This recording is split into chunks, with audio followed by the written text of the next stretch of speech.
Sir আজকে মূলত কি ধরলেন? আজকে বিকালে 4টায় আমরা সেশন বিগিল চেকিংয়ে যাই।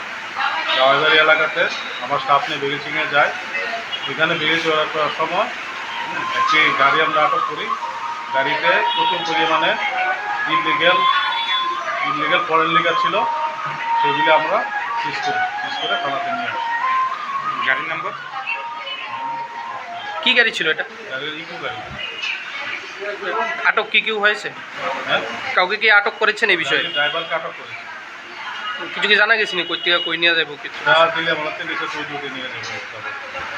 ওকে আমার তো জানি না, মালিকে মাল দিয়ে দিয়েছে, আমি গাড়িতে নিয়ে যাবো। কি পরিমাণ ফরেন লিকার বাজেয়াপ্ত? পরিমাণ বলতে 9 পেটি আছে সিলভা 500 ml ক্যান, এবারে 40টা আছে আপনার ওই royal stag 180 ml, royal stag 375 আছে 7টা। তারপর নাম্বার 1 750 আছে 4টা, আর সিঙ্গেল 750 আছে 4টা। আটককৃত সামগ্রীগুলির বাজার মূল্য কিরকম হইতে পারে আনুমানিক? মানে 30,000 টাকা মতো।